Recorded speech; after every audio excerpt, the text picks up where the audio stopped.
other print disability, which makes reading, holding a book, or turning a page difficult or impossible. The content is copyrighted by the respective publishers. For more information, please visit us on the web at nfradioreading.org.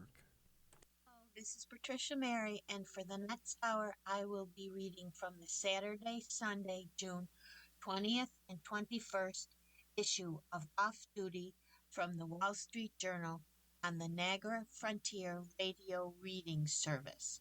From the front page of Off Duty, Hermes wants to win over watch obsessives with whimsy, and this is by Sam Chubey. To handbag snobs, Hermes represents the pinnacle of quality, of rarity, of price. For watch fanatics, that isn't exactly the case. The company, founded in 1837, didn't start making its own watches until the late 1970s and only begun to meaningfully produce the technical components that drive collectors wild earlier this century. In leather, I think we are perceived as a very important brand, maybe the most important, says the sixth generation of the Hermes family who oversees watches. When it comes to timepieces, in this industry, we are still a challenger. Yes, the French brand that pulled about 18.5 billion in revenue in 2025 is a bit of an underdog in elite horology, a field dominated by Swiss stalwarts like Philippe, Rolodex, and Piaget. To burnish its reputation, Hermes is catering to watch fans not just with technical prowess, but also with vibes, specifically whimsy.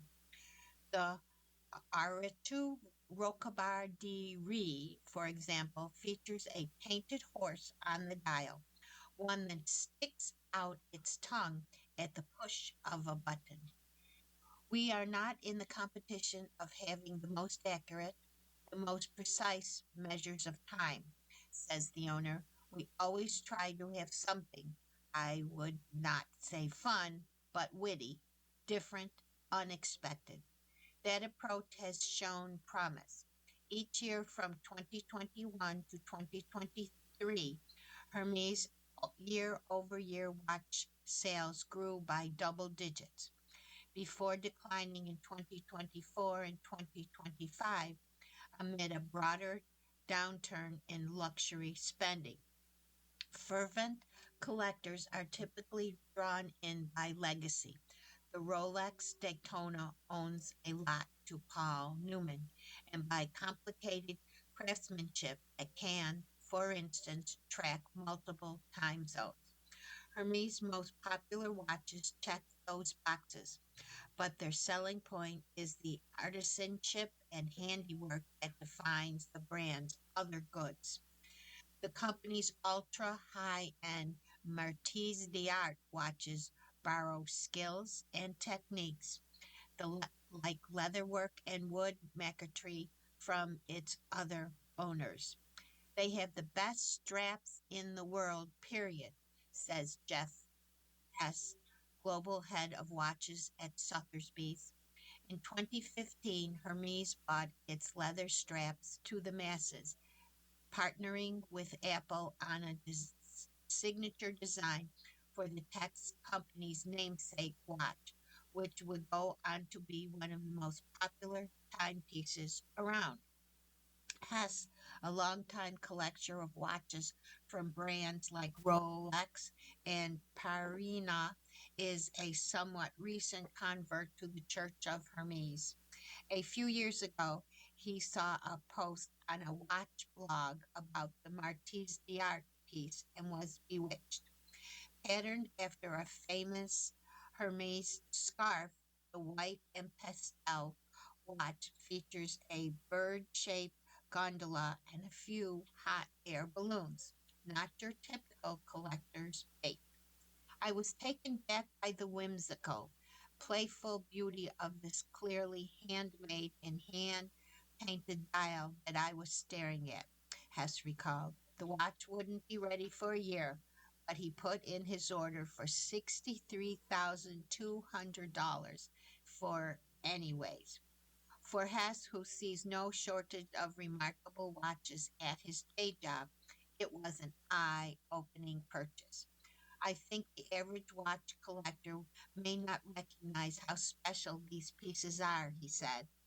As Eugene, CEO of retail Swiss Watch Expo, put it, Hermes tro- essentially Trojan horse their way into the heart of watch snobs by quietly making phenomenally good watches while nobody was looking. Hermes' earliest watches, dating from the 1920s, were produced in collaboration with Swiss makers before the company started making their own in the late 1970s. Some were powered by reasonably priced quartz movements.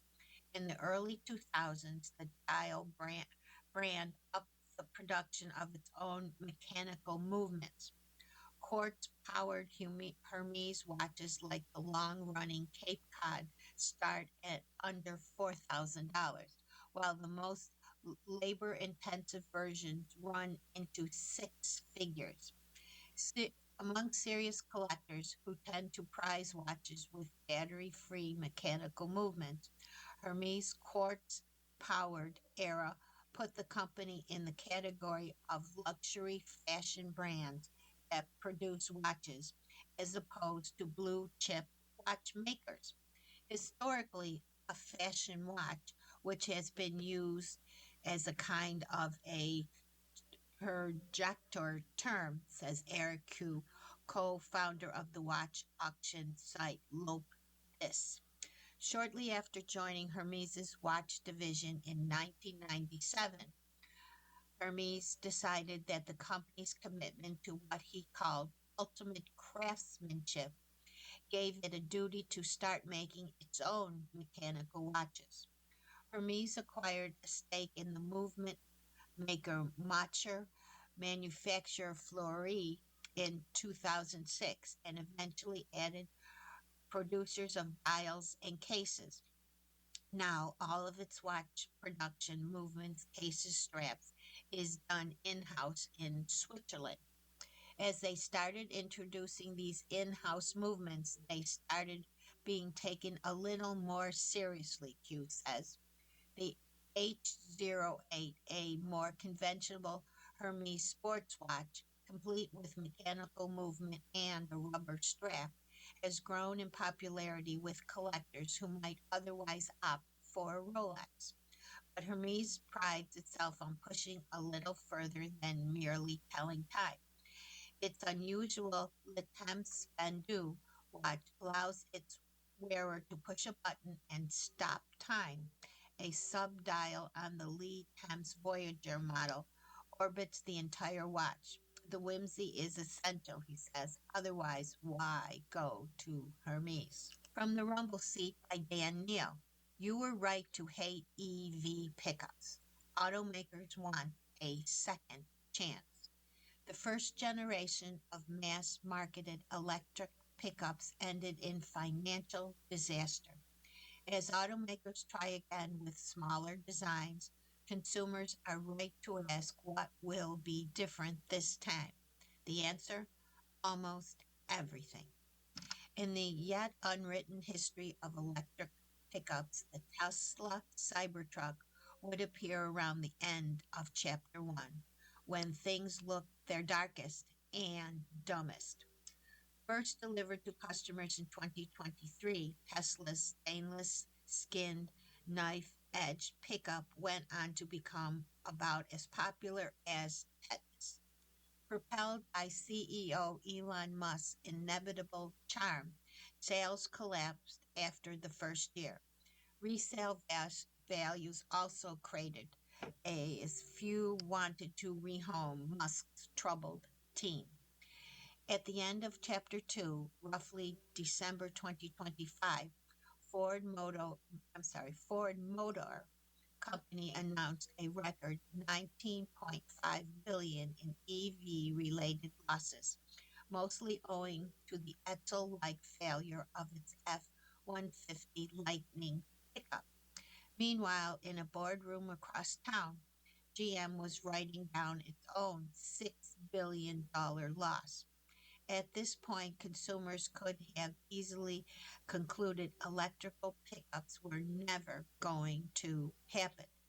Yet, at this moment, in sequestered design studios scattered around California, engineer buffins were up to their elbows in the next generation of EV pickups and still are. Some work for startups, others represent legacy giants, most notably Ford, which has put $5 billion towards its universal electric vehicle platform. One will attempt to leverage a radical minimalism, a slate truck, another a redefining scale, the Tello MT1, still others a magical name, Scout and Ram. The title of Chapter 3, Less is More. Demand meets supply. Who wants an electrical pickup? Americans. Early in its checkered history, December 2021, the Lightning had amassed almost 200,000 reservations. Slate Auto, the Michigan-based Bezo backup startup, has more than 160,000 reservations for its ultra basic mini truck, secured with $50 fees. Hello's winsome MT1 has collected 14,000 paid reservations. Among those who aspire to buy a swell little electric pickup, me. I'm a city dweller and homeowner who needs a pickup for small jobs throughout the year.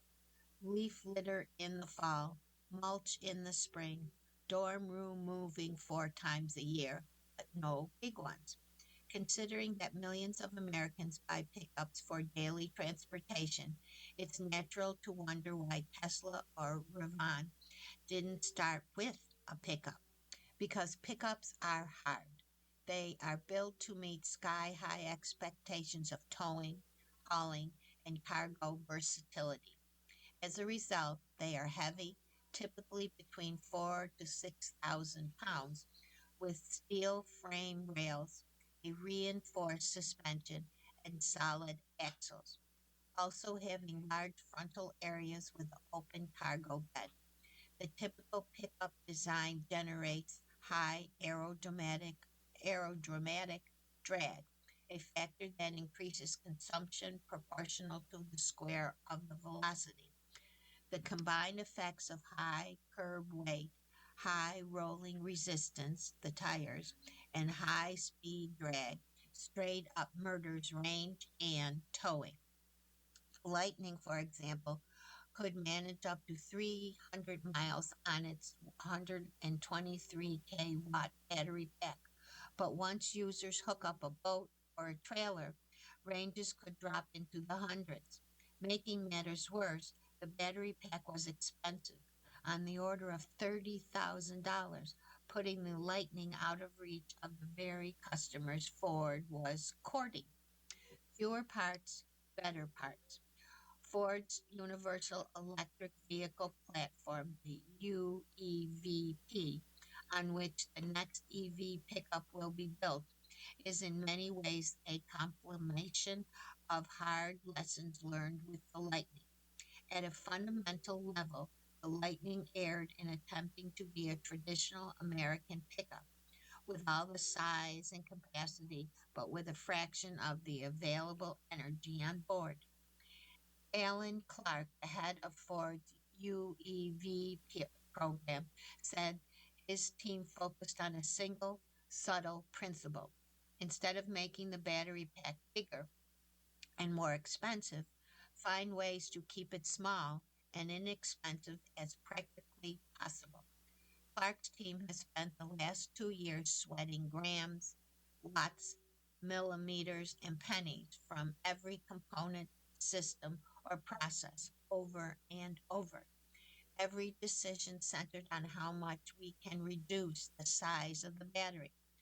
Clark said in a recent video presentation. For example, lowering the pickup's roof by a single millimeter saved the equivalent of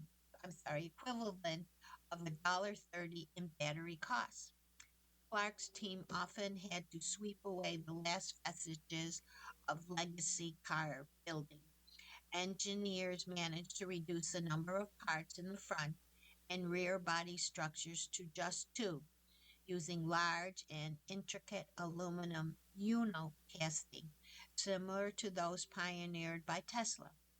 The UEVP is the first Ford program to use such castings, and they are expensive, but they weigh about 30% less than equivalent steel structures, more than paying for themselves in a smaller battery. How small? Tiny. Although Ford has not disclosed the pickup's battery capacity, analysts have estimated it to be about 51 to 60 kilowatts, about half that of a standard range Lightning. In place of dozens of electronic control units, ECUs, typical in a conventional vehicle, and the tape-wrapped wiring harness that connects them, the UEVP adopts a 48V zonal control architecture neatly worked around five big processors. The 48V upgrade translates to shorter runs of light gauge wire, helping save another 22 pounds. In order to hit a starting price promised to be around $30,000, Clark's team chose low cost lithium iron phosphate cells with technology licensed from Chinese battery giant CATL. These cells will be manufactured and assembled into packs at Ford's facility in Marshall, Michigan. Shorter supply chains and vertical integration being another two lessons learned in the last episode. Economics of small scale. There is another path to an affordable electric pickup, a shortcut if you like. Make it smaller. In the case of the California based Tello trucks, much smaller. Jason Marks, founder and CEO of Tello, which is TELO, started his quest in 2022 with a set of non negotiable capacities, including five-person seating, interior space compared to his Toyota Tacoma, and a cargo bed able to carry a 4 by 8 foot sheet of plywood. All this he hoped to squeeze into a vehicle with an overall length of a Mini Cooper SE. With some masterful help from Swiss American designer, also an inventor, Marx turned his numbers into the cute Maxine MT1, an electric mini truck that he hopes will go into limited production this year. For the MT1, smaller is quite the enabler. The single motor version can extract 350 miles of range from his 10 kilowatt battery, according to Marx. The dual motor AWD variant will sprint to 60 miles in 4 seconds, carrying a payload of 1,700 pounds and towing up to 6,000 pounds. The cab forward design naturally leads people to ask about crash protection. Safety was the first and highest consideration, Mark says. The physics suggests the car needs to have at least 12 inches of frontal crush zone. We are at a little over 14 inches, and the way we've engineered the front end of the vehicle gives me confidence that it will be a extremely safe vehicle. The Build-A-Bear pickup, where the MT1 puts small on a pedestal, the slate truck worships simple. This single cab electric pickup, as bare boned as Willie's Jeep, as boxy as a 4-year old's drawing, is expected to go on sale later this year or early 2027, with a starting price under $30,000. How much under will be revealed Wednesday when the company begins taking pre orders?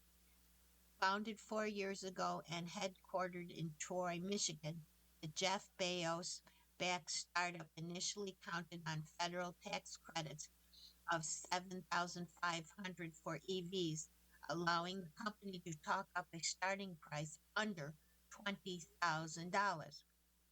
But that was before industry watchers will be clocking how many of the 160,000 reservations convert to real buyers. Taking a page from the Build-A-Bear store, Slate pickups will start life with a minimum of equipment beyond that required by law: windshield, wipers, headlights, brakes, that sort of thing.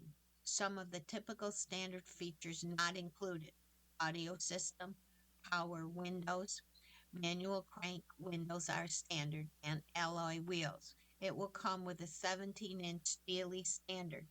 The company calls it a slate, the blank slate, reasonably enough. Buyers will choose features and amenities a la carte from a catalog of cost added personalization features. The exterior panels of dark gray thermoplastic are designed to be wrapped, not painted. Buyers will be able to choose color, decals, paint schemes, and patterns when ordering the truck online. Like Tesla, Slate Auto will sell directly to the public without using dealerships. The body panels have exposed fasteners, allowing, even encouraging, DIYers to swap out panels and upgrade exterior features such as fog lights, signals, headlights, and taillights. If buyers pick the right box on the order form, their Tonka-like little pickups can be transformed into an SUV with a bolt-on roof kit.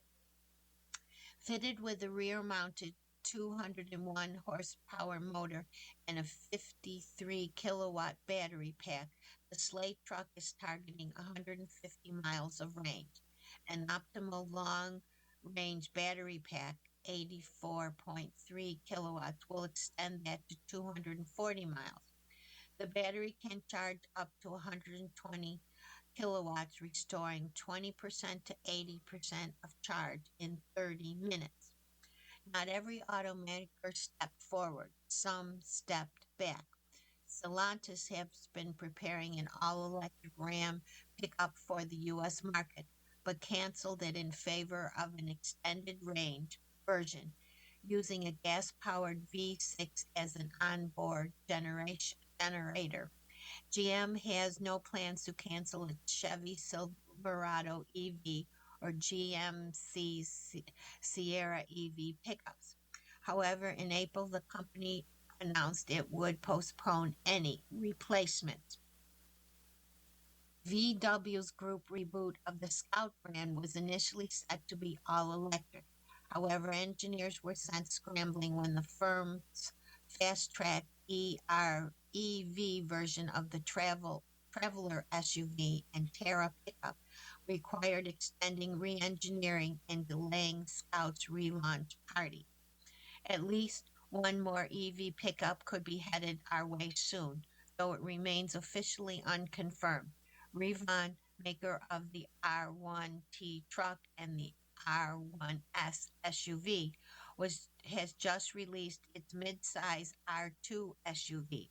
It doesn't take a lot of imagination to conjure a pickup-shaped variant. Who will win, who will lose, and who will survive the EV truck wars of the near future? We don't know at this point. You are listening to the reading of articles and features from Off Duty from the Wall Street Journal on the Niagara Frontier Radio Reading Service. From the art page, the must-see artworks inside the Obama Presidential Center.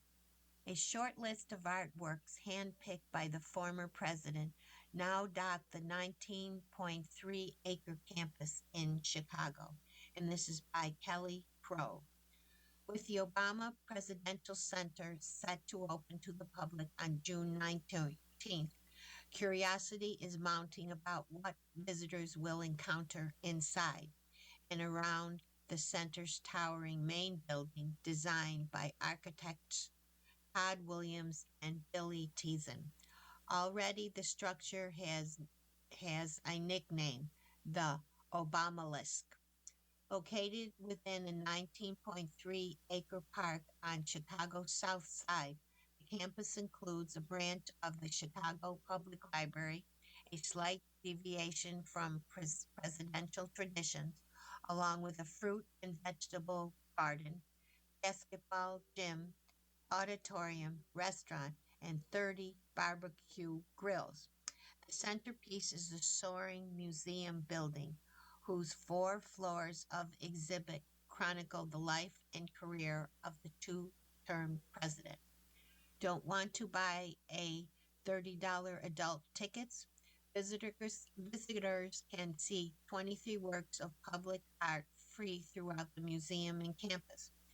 Valerie Jarrett, chief executive of the Obama Foundation, said that the former President Barack Obama and First Lady Michelle Obama selected each artist, some of whom, like Mark Bradford, they have known for years.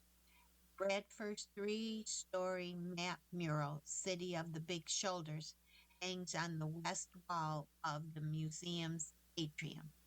Behind every piece, there's a personal story, Jarrett said, adding that she has been sending the couple cell phone updates as the final works are installed. I'm not the best photographer, but they get the point. The Wall Street Journal asked Louise Bernard, the museum's director, and Virginia Shore, the curator behind the commissioned art, for a guide to 9 must see pieces.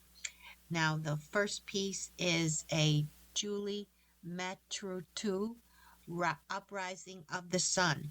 The Ethiopian American artist translates her signature style of architecture abstract to a new medium, glass, to create this colorful, swirling work, which rises 83 feet high through the building and is best viewed by taking the escalator up. Find it on the museum's northern facade. Then there is the Idiris Khan, Sky of Hope, inspired by Obama's speech commemorating a famed 1965 civil rights march in Alabama. Khan turned text excerpts into custom stamps to create a ceiling installation in which ink blue phases appear to cascade down walls like water, Shore says. Find it in the museum's sky room. Now there's a Jenny Holzer called the Freedom Riders. The conceptual artist is renowned for transforming words into eerie pronouncements, and here she scours the FBI files on the civil rights movement. Depending on the light, the silvery leaf surface of Holitzer's wall piece askew slightly red or blue. Find it in the Sky Room Vista. Carrie Mae Weems, The Cool Blue Wind. The groundbreaking photographer and multimedia artist created a metallic blue photo collage celebrating jazz. As you approach, listen closely. Weems also commissioned an original jazz piece called the Obama Suite, which plays in the background. Find it in the Sky Room Vista. Pfister Gate, to see what they could see in American Vista. The acclaimed Chicago artists assembled archival images of black women into a 2-part frieze depicting them in a position of beauty and power. It hangs in a space honoring Hydea Pendleton, a 15-year-old Chicago majorette who was shot and killed a week after performing in Obama's second inaugural parade. Find them in the Hydea Pendleton atrium of the Forum. Maya Lin, Seeing Through the Universe. The American architect and artist created a contemplative moment with her 2-part sculptural fountain. One stone lies flat as water bubbles up and over, while an adjacent 11-foot tall stone oculus emits a gentle mist. The president said it is where his late mother would have liked to sit and watch everything, Bernard said. Find it in the Anne Durham Water Garden. Now here's one with Sam Kirk with Dorian Sylvan. Pass it forward. These artists from Chicago's South Side were picked to tackle a potentially distracting spot, a basketball gym. They responded by painting a vivid two-story mural that shows children and families playing a range of sports, including double Dutch jump rope. They went monumental, Shores said of the artist's scale. Find it on the main wall of the home court. Alisa Nisserman, reading circles, weaving dreams, seeding futures. Nisserbaum produced a 70-foot long mural to hang in the Chicago's Public Library branch on site. To develop the work, the artist visited several neighborhood libraries for inspiration. Look closely and you'll spot cameos by authors Toni Morrison and James Baldwin, among others. Find it in the library's main reading room.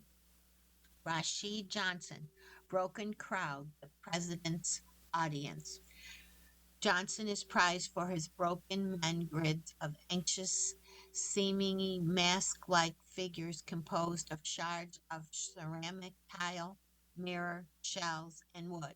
Here he reinterpreted his own occur through a presidential lens. Find it in the classroom of the Eleanor Roosevelt Fruit and Vegetable Garden. From the travel page, do you have to be rich to enjoy Nantucket?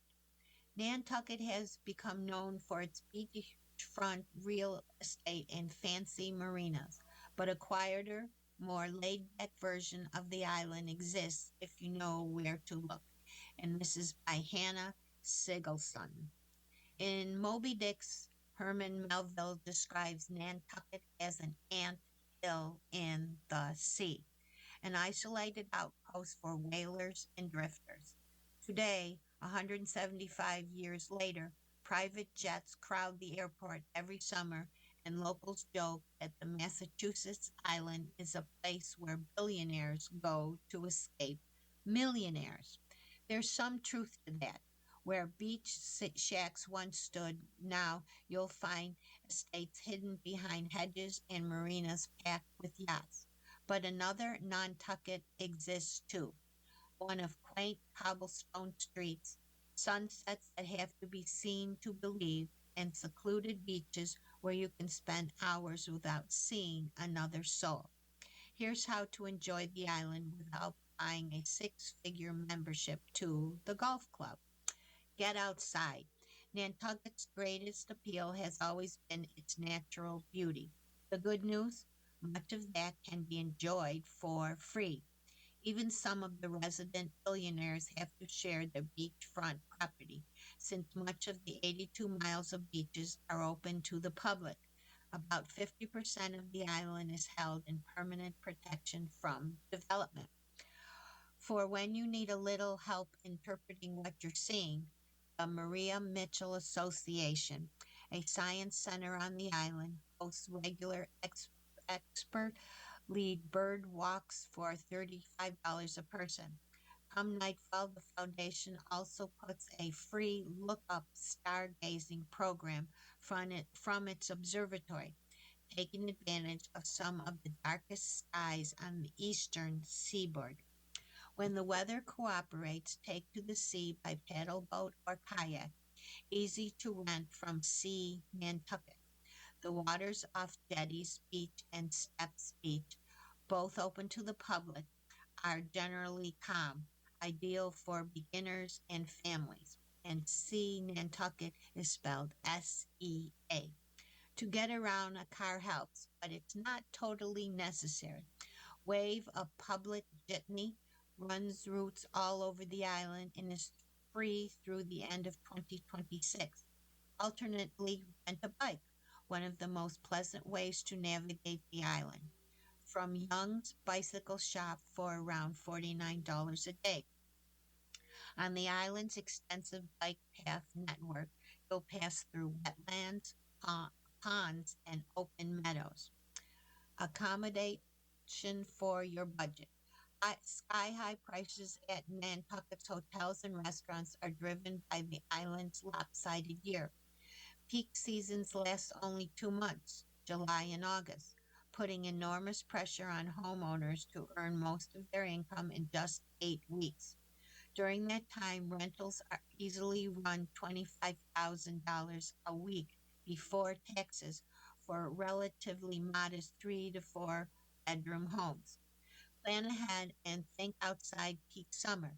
If you come in May when the daffodils are up, or in October when the light turns amber and the crowds evaporate, you are getting the same extraordinary islands at lower prices, says Ava Rollins, a year round resident who runs a publicity firm.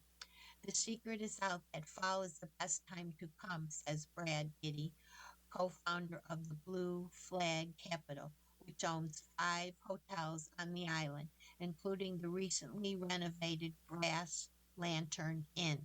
According to Giddy, hotel prices tend to drop after Labor Day, except for certain weekends in September and October popular with weddings. To encourage off-season visits, Brass Lantern Inn, which is within walking distance of shops, restaurants, and beaches, offers a free third night after mid-October through late April. If you're persistent and lucky, you can find the occasional decent deal in the high season too. For August, some rooms at the Brass Lantern Inn can still be around $400 a night, a relative steal. Eat smart. Don't believe your Instagram feed. $300 seafood towers are not the only brunch option on Nantucket. Better and more reasonable fare can be found all over the island. The bagels from Slow to Rise Bakery come in offbeat flavors like Kayako e Pepe and Cranberry Orange and cost $20 for a half dozen. At 167 Raw Food Truck on Hummock Pond Road, you can get an order of fish tacos for $18. At restaurant, bar menus can be a cheat code. At Straight Wharf, the two-course pre-mix menu is $90, but sit at the bar and the seafood entree max out at $40.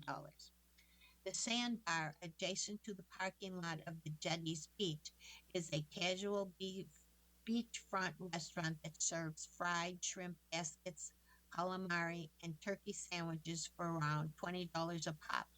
While at Millie's, you'll find a special mashup of Baja and Nantucket think tuna poke, sweet clam and corn chowder, and grilled striped bass tacos. For the adventurous and industrious, from October to March, the town sells $50 a week shellfish permits for recreational scalloping. It's worth trying, if only to remind yourself when you're knee deep in a pristine, quiet bay, what makes the island special in the first place. From the food and drink page. And remember, you are listening to the reading of articles and features from Off Duty from the Wall Street Journal on the Niagara Frontier Radio Reading Service. Here we go. The tiny American distillery giving Scotch a run for its money. Crafted 3,000 miles from Scotland at Triple Eight Distillery on Nantucket, the Notch single malt whiskey is turning heads among enthusiasts. And this is by David Thomas Teo. For the past 18 years, on a windswept Atlantic island, 3,000 miles from Scotland, a tiny distillery has quietly releasing some of the world's best whiskey. In a blind taste testing, the Notch, a whiskey from Triple Eight Distillery on the Massachusetts island of Nantucket, can be mistaken for a drink produced in Scotland. Last year, the 12-year-old bottling of Notch won Best American Single Malt at the International Wine and Spirit Competition North America, signaling it as a leader in a growing but often overlooked category. Long overdue recognition.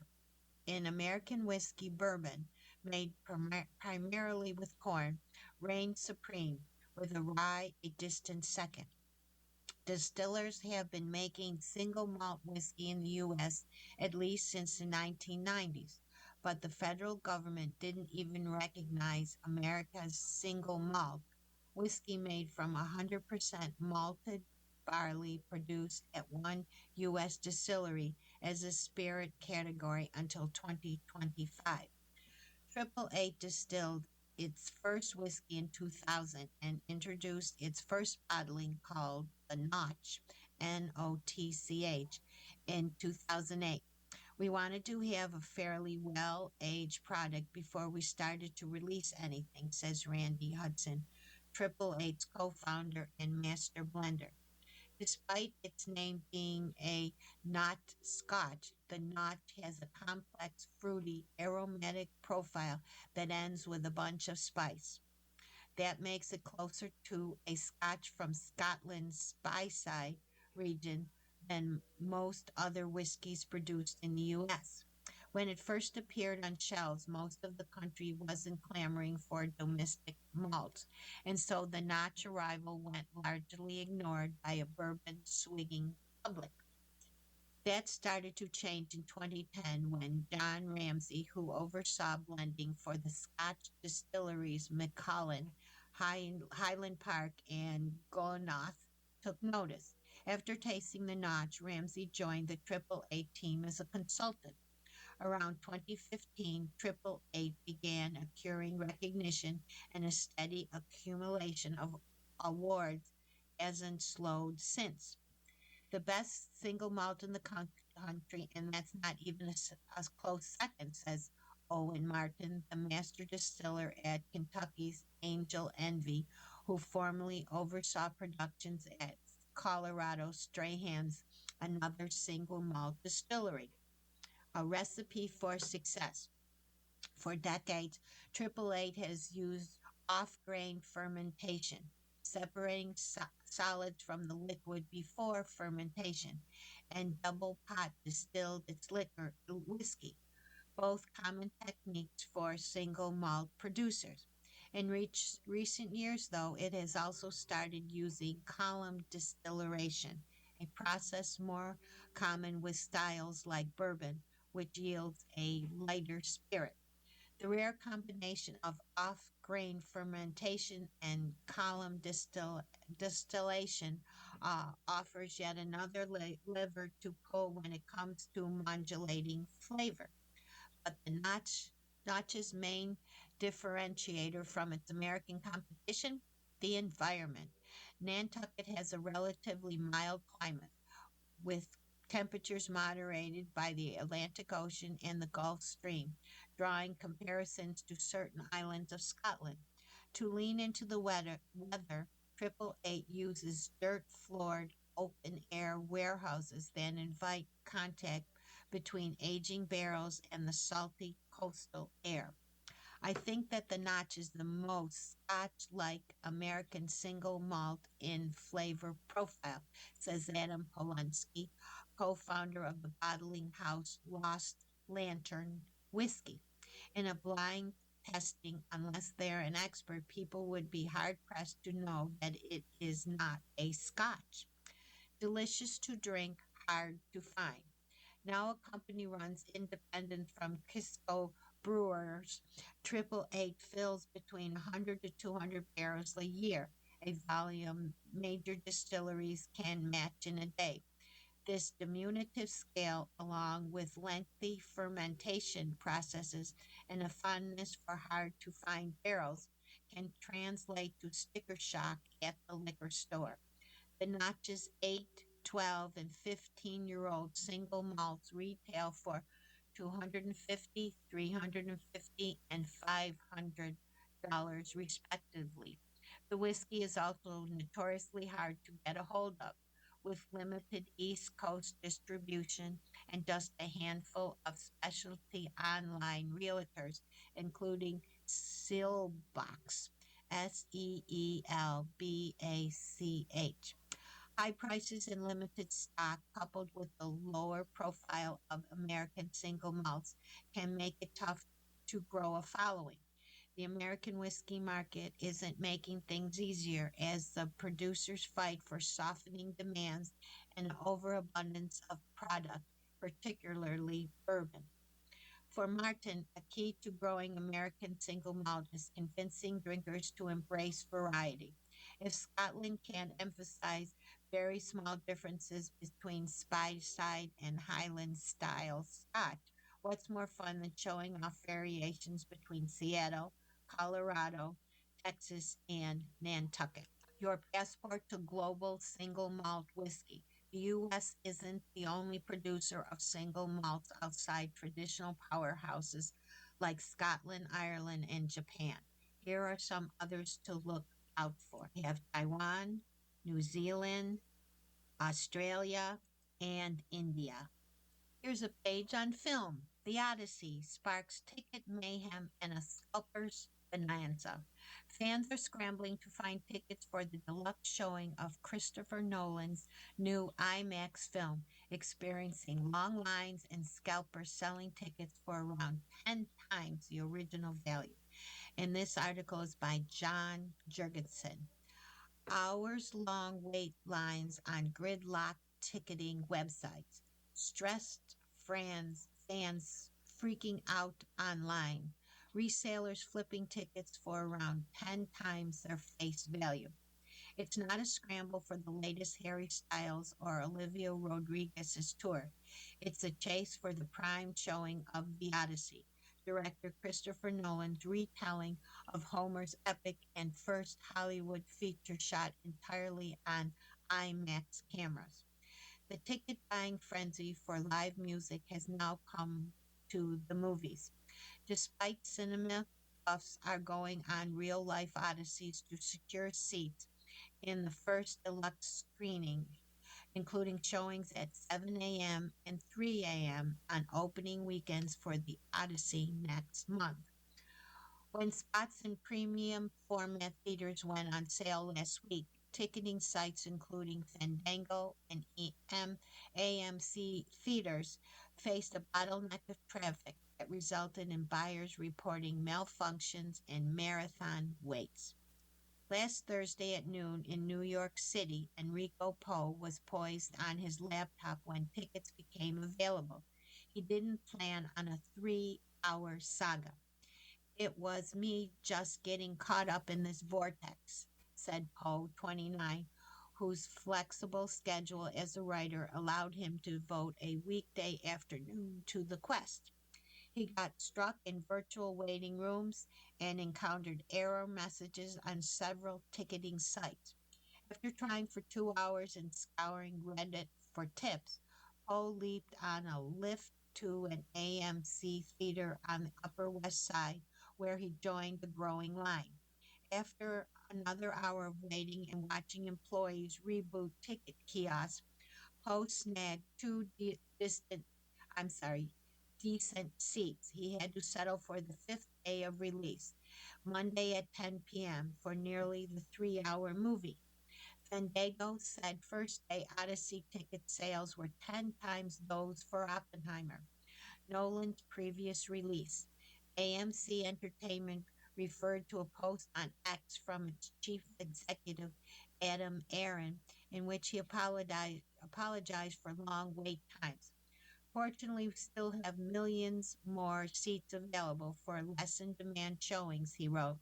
For Poe and many others, it's a non negotiable to see the movie in the highest fidelity format touted by Nolan.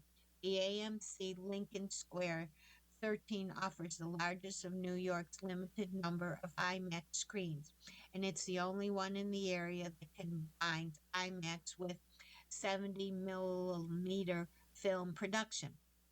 Despite multiple alternatives, including standard screenings and special formats from rival theater brands, IMAX 70 millimeter is at the center of the Odyssey rush because it has a higher resolution than digital projections and uses the same jumbo film stock Nolan used in his cameras.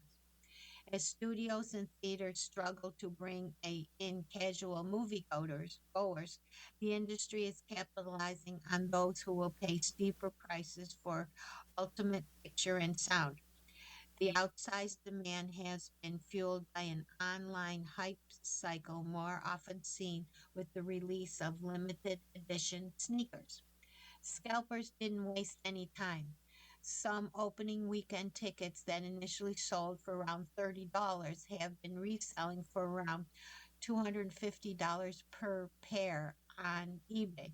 Limited edition Odyssey popcorn buckets shaped like an IMAX camera have sold on eBay for up to $200 each. Theaters are cashing in too. The Museum of Discovery and Science in Fort Lauderdale, Florida, is offering VIP packages in its IMAX theaters for $2,000 each. Two of these bundles, which include 10 tickets, concessions, and a tour of the 70 millimeter project room, has sold so far. Across all movie releases, 16% of tickets sold this year were in premium format auditoriums, up from 13% in 2021, according to the research firm Intelligence. These tickets cost more than $18 on average nationally and several dollars more in Los Angeles and New York. Hardcore fans of Nolan's naughty, grand scale films are at the apex of this market. Their director, 55, pioneered Hollywood's use of IMAX cameras, which create lush resolution for extra large screens, starting with the 2008 Batman movie, The Dark Knight. With each successive release, Nolan helped train a generation of movie nerds in the virtues of large format film. To fire up this fan base, Universal Pictures offered a batch of tickets for the Odyssey in IMAX 70 millimeter venues nearly a year ago. Daniel Chavez, executive chief in Los Angeles, bought four seats together for the first showing at the TCL Chinese theaters in Hollywood. Chavez, 32, said he'd been a die-hard Nolan fan since The Dark Knight blew his mind at age 14. He didn't consider profiting off his tickets until he saw other people doing it. I said, "Hey, I have a wedding to plan." He listed his second row seats on eBay for $1,200. Someone offered $850 and he agreed. Minus fees, Chavez profited about $500, which he put towards his wedding last month. But he still needed to see the Odyssey. Before the main drop for the premium screenings last week, he rehearsed the steps it would take to improve his chances of snagging them online. My wife thinks I'm crazy, but I was practicing the clicks, he said. Chavez ned four tickets to an opening day screening at an IMAX 70 millimeter venue in Irvine, California, which, filling a hot hand, he grabbed four more seats at the same theater for a showtime a few days later. This time he won't sell any on eBay, he says. He'll use the extra sets to see the movie again. From Off Duty Travel, and this is by Nora Kumflatchmer. When photographer Tyler Mitchell first visited Havana over a decade ago, he was captivated by Afro Cuban culture, the century old buildings and spiritual practices rooted in West African traditions. It sort of served as a barcode for what became my entire artistic project, he says. The pulling of documentary Another City washed in pastels and marked by deep grooves of history led him to Salvador, the capital of the Brazilian state of Bahia, in March. Nestled on Brazil's northeastern coast, Salvador was a major slave port for roughly 300 years. Today it's home to over 2 million residents and the world's largest African diaspora community. Here, Mitchell talks about Salvador's distinct colors, its visual reminders of history, and memorable moments with the locals. Sorry for the delay. In the city flourished a way of life that I was compelled to photograph: the color, the ritual, the beauty, people moving through public spaces with a kind of freedom and expressing that they both felt foreign and deeply familiar. Were you hoping to see a city that's traveled? I was more interested in a city that I felt had a rich black diaspora and thus expressed pride in its complex yet real history.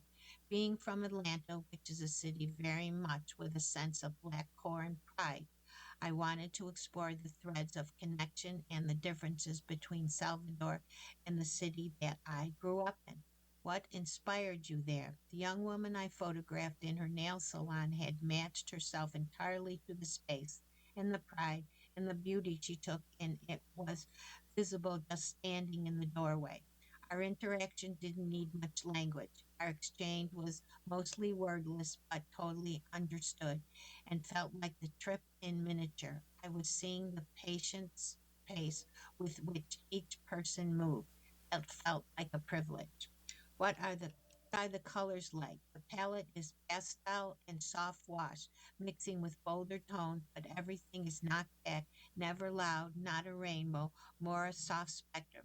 The colors carry character and history simultaneously. This article has been called "An Unsung Brazilian City Offers Slow Life and Magic Encounters."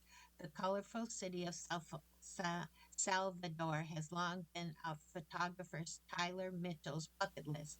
His photographs capture a place as vibrant as its facades. What did you learn about the Afro Brazilian culture? I was fascinated entering the Catholic churches and finding black figures as Jesus and his disciples, but often alongside white cherubs, a racial mixing unlike anything I've seen. When I asked someone in the church about it, they explained that where the Western Catholic Church excludes figures of other races from its iconomy, Salvador refuses. Salvador has immense beauty, heavy history, and powerful spiritual presence. You have been listening to the reading of articles and features from Saturday, Sunday, June 20th and 21st issue of Off Duty from the Wall Street Journal. We read from Off Duty every Saturday at 8 p.m. now. Your reader has been Patricia Mary. Thank you for listening. God bless and be safe out there. Coming up next in the Niagara Frontier Radio Reading Service, we have Sports Illustrated. At 10 o'clock, we have The Athletic. And at 11 o'clock, we have episode number 27 of King Sorrow by Joe Hill. Stay with us.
following program is intended for listeners who are blind, have low vision, or have another print disability